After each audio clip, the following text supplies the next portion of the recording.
검찰이 대전의 한 초등학교에서 1학년 학생을 살해한 혐의로 재판에 넘겨진 명재환에게 항소심에서 사형을 구형했습니다.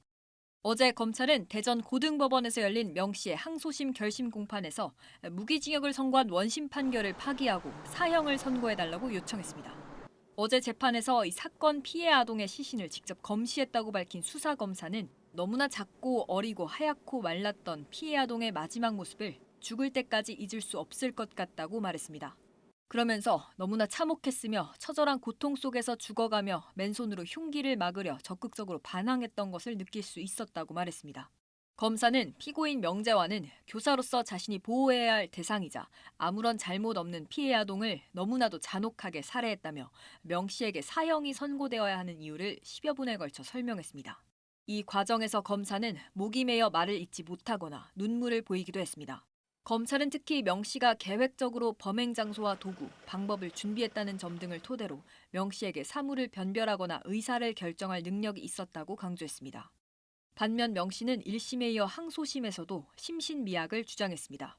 명 씨는 유족에게 사과하면서도 당시 상황이 기억나지 않는다며 아이를 잔혹하게 살해했다는 자체가 이해가 안 돼서 매일 밤 되묻지만 그 장면이 기억이 안 난다고 말했습니다. 앞서 1심 재판부는 명 씨에게 무기징역을 선고했으나 검찰과 명 씨 모두 항소를 제기했습니다. 명 씨에 대한 항소심 선고 공판은 내년 1월 16일 열릴 예정입니다. SBS 신정은입니다.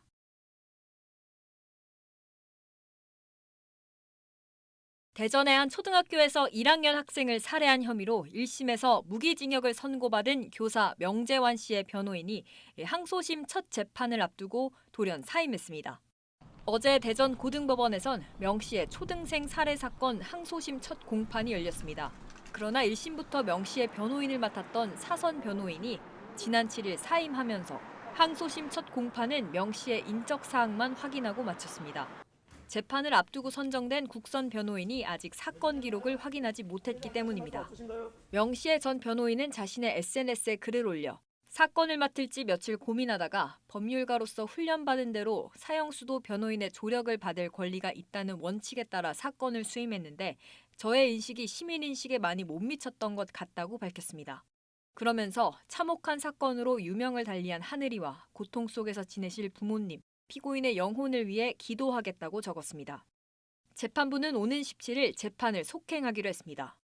명 씨는 지난 2월 10일 오후 5시쯤 자신이 근무하던 초등학교에서 돌봄 교실을 마치고 귀가하는 8살 김하늘 양을 시청각실로 유인한 뒤 미리 준비한 흉기로 찔러 살해한 혐의로 재판에 넘겨졌습니다.